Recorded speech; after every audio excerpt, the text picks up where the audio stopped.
Hello, hello. Glad you guys joined me. So it's the final week of January, and I have to ask, how are those New Year's goals coming along? The resolution that you set or the resolutions you set? If you're crushing them, I am cheering you on. Yahoo, right?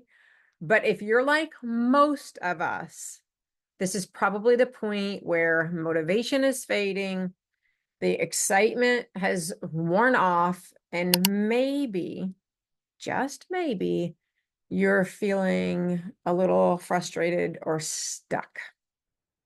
And this is not about making you feel bad. That's not what this episode is like. So hang in here with me. In fact, I really want to take the pressure off. That is what the purpose of this episode is, because here's the thing. It's not your fault if you have fallen off track, because this is not about you being disciplined enough. It's not about willpower. So today, I want to show you what it is about. I want to share what's missing from the way most of us approach those goals or those New Year's resolutions, and why all of this matters so much more than you think. And let me tell you, this is not just me making this up or talking off the top of my head. This is stuff that I've learned along the way as I've dealt with my own struggles, and it's also from some really incredible experts that I have learned from. So grab your coffee, grab your tea, whatever you're sipping on, and let's dive in, okay? All right, so let's get really real about why New Year's resolutions or those beginning of the year goals don't stick. For most of us, we get really excited January 1st or that week before, right? And we write down a lot of big goals. You feel inspired, and maybe you've even made some change. But here's the problem. We focus so much on like what the goal is, what we want to accomplish, what we want to do, how much weight we want to lose, hint, hint, right? That we forget about how to get there. And we never really get in touch with why we want to do it.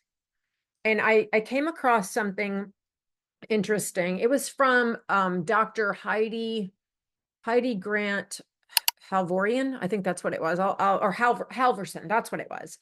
And she's a psychologist who studies motivation, and she studies goals.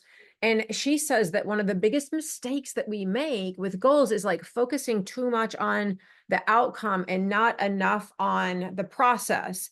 I talk with clients about this in terms of focusing on the result and not the effort, right? And it's like saying, okay, I want to lose 25 pounds, but not thinking through what it actually takes to get to that point, or really why it even matters to you to get to that point. And that is really at the heart of why so many of us get stuck and never get there. We set these big goals and we do it without really digging into like what the deeper reason is for why we want to accomplish that thing, and or without having a real plan to back it up. It's like trying to build a house but not having the blueprints, not having the architectural design piece of it, right? You would feel completely overwhelmed if you just went out to your empty lot and there were bricks and a cement truck there and lumber. You can't, there's no way to get from the starting point to the finish point. And here's what I've really learned. And I know that seems very simple, but what I've learned is that there are actually three key pieces missing from the way most people approach their goals. First, it's digging into why they want to get there. All right. And again, I know it's become pretty popular to talk about, the why, getting to your why. But the truth is motivation completely fades, and that is normal for us.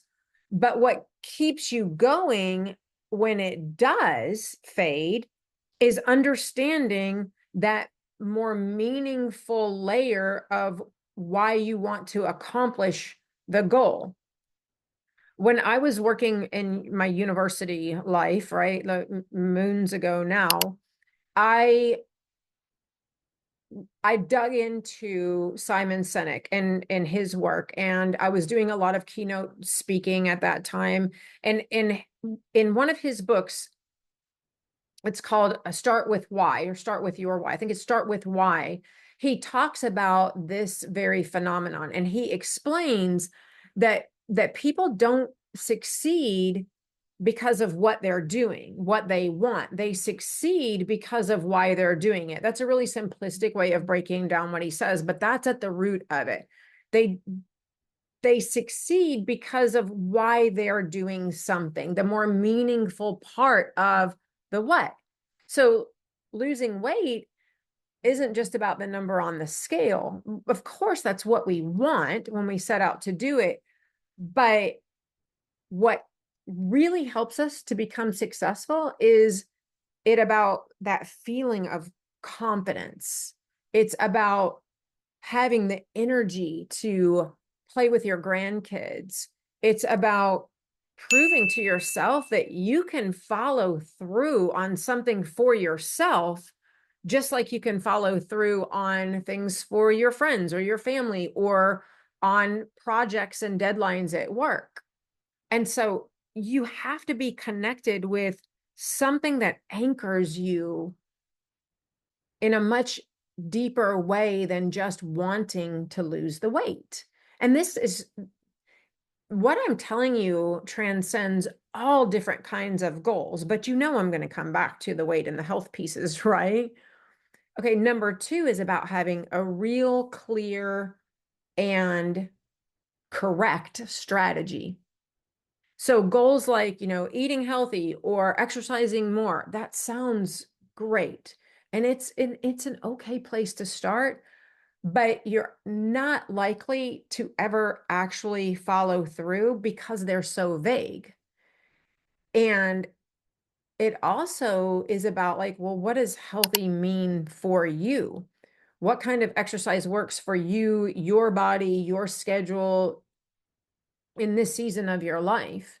When women come to me and they say like, well, I want to be healthy, I want to get healthy. Well, like, what does that mean to you? It can mean totally different things for each of us. James Clear, if you're familiar with the book Atomic Habits, he talks about how like tiny, clear, specific actions lead to big change over time. And he's not the only expert who has written about this, but that one stands out in my mind. It's a great book. If you have not read it, pick it up. It's amazing. So instead of saying things like, I'll exercise more, or I'm going to try to go for a walk in the evenings after work, make those goals, that effort very specific. That specificity can make a huge difference. It does make a huge difference. All right. The third piece of this is support and accountability. And I think this is probably one of the most overlooked pieces when I think about the patterns that I see in the women that I've helped over the years and even in my own life. We think we should be able to do these kinds of things all on our own. And it's a trap that many of us, as successful, intelligent, educated women, it's a trap that we fall into, because the reality is that in a lot of ways, in much of our lives, we have put our heads down, put our shoulders back, and dug into the work. And, no pain, no gain, all in. We've pulled ourselves up by our bootstraps, and we've pretty much made our own way, and we've been really successful. The problem is when we lean into that so much that we think that transcends into every aspect of life. And when we actually think about those things that we've succeeded in, whether they're educational pursuits or career pursuits, think about truly, when was the last time that you really actually succeeded at something big completely on your own without any help. I mean, whether that was a mentor at work, that was relying on professional development, leadership trainings, it was having a community, a support group around you, people who encouraged you, people who held you accountable, people who sell, those things all make a huge difference in pursuing goals. I mean, this is not just me saying this to you guys and trying to sell you on this perspective. There's a ton of research to back it up. And you probably know this, but don't think about it in terms of your own health and wellness goals, right? There are studies that show that having accountability increases your chance of sticking to a goal by 65, 75% or more, depending on the study you look at. You add a regular sort of progress or check-in to that, and the chances of you sticking to and succeeding at your pursuit of a goal jumps to up to 95%. That is super powerful research. It's one of the reasons that over the years, I have made check-ins with our clients non-negotiables. Women have to do their regular check-ins because we're holding you accountable. We are making adjustments to your plans based on how your body is responding to what we're doing, based on how your body is making progress to the goal, toward the goals, based on how your emotional and psychological state is as you're making that progress. When we add in those regular check-ins and we hold you accountable for doing them and we teach you to make them non-negotiables, it's why our clients, it's a huge key to why our clients get such great results. And they make true transformations in lives. They're not just like doing another program for a short period of time and then going right back to their old habits. So you might be thinking, like, why does all of this matter? And the reality is it matters because without these vital pieces, you are leaning into willpower. You think your grit is just going to get you there. And while that may work for a short period of time, while it may have worked in some areas of life, it is not a sustainable strategy. Willpower, hope, motivation, all of those things are not strategies. They might be tools, but they're not strategies and they're definitely not sustainable. Willpower is like, it's like a battery that drains over time. You cannot expect it to just continue to fuel your journey.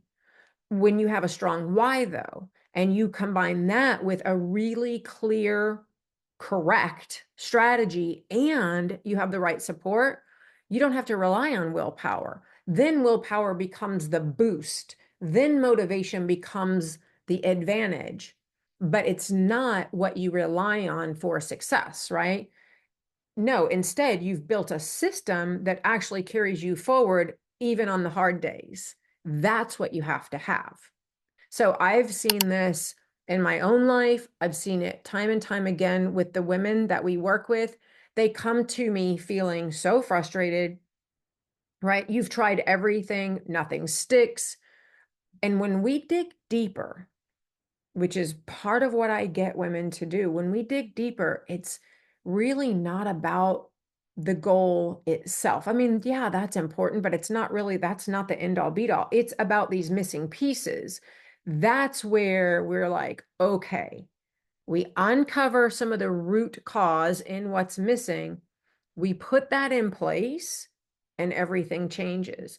And then you hit another obstacle, challenge, you struggle. We dig in, figure out what's missing, and we put it in place. And suddenly, that's when these women that we work with are not just losing weight. They are losing the weight, but they're not just losing the weight. They're not just improving their mindset. They're actually building confidence. They're stacking momentum blocks that they can build on.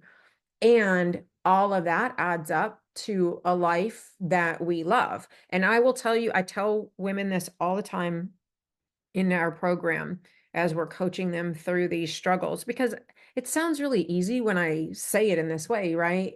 And I know that that's not the case. You stumble, you fall, you get back up, but you have us coaching you to help you.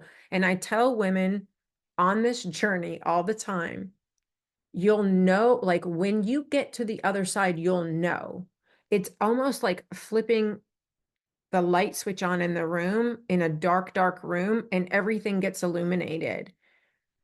And our clients will tell you they feel like it's like, oh my gosh, the light switch flipped. And it is fabulous on the other side. When the room is lit up, you feel amazing and you know that you will never go back to the dark. Never go back to the dark. And so here's really my message for you today. If you have fallen off track with your New Year's resolutions, goals that you've set for yourself,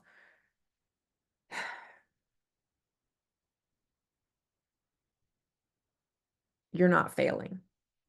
And I took that pause very intentionally. You're not failing. You are just learning.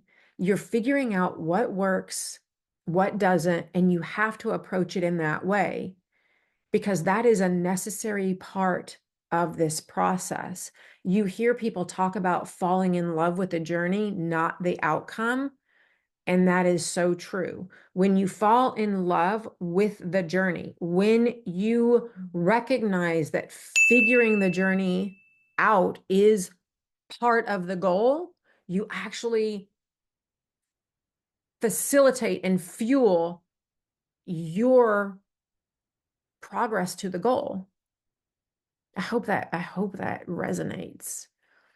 If you're really ready to dive in deeper into this and set yourself up for success, I want you to do something, okay? I want you to consider being in my information session on this Thursday evening. If you're listening to this episode at the time that it publishes on Thursday, actually, it'll be tonight. If you're listening to my voice right now on Thursday, January 30th, the information session that I'm doing is tonight. And I want to extend an invitation for you. If you feel like you're in the place to receive the message, receive the information, and actually start to at least take a step with it to implement it, I want you to come to that information session. I'm going to be talking about how you can build a strategy that will actually work for you on your health and your weight loss journey. How to create accountability, how to create the strategy, how to create the support that you need to reach your goals. And what I will do is I will, in the show notes, in the description underneath this podcast episode, I will put the link for you to join me in that information session on Thursday evening, January 30th at 5 p.m. Central. So if you're listening to this on another time in a later date, that link won't work for you. But if you are one of the women who listens on a regular basis, grab that link. I promise you, you will be glad that you did. The information that I'm going to share can be an absolute game changer. I'm going to give you the very first next step that you can take to make change in your life, your health, and your weight now. So do that, sign up. I'll see you there. If you are you're not listening to this on January 30th, and it's after that, shoot me a message. Find out, I may have another information session coming up. I may have some other opportunity for you or some other resource for you. So shoot me a message. Tell me that you listened to this episode. Put the episode number in your message and just let me know how I can help. Maybe it's just a chat. Maybe it's a pointer. Whatever it is, I'm there for you. I really appreciate you spending time with me today. Until next time, remember, you are capable of so much more than you think. I'm here cheering you on every step of the way, and I'll meet you right back here next time.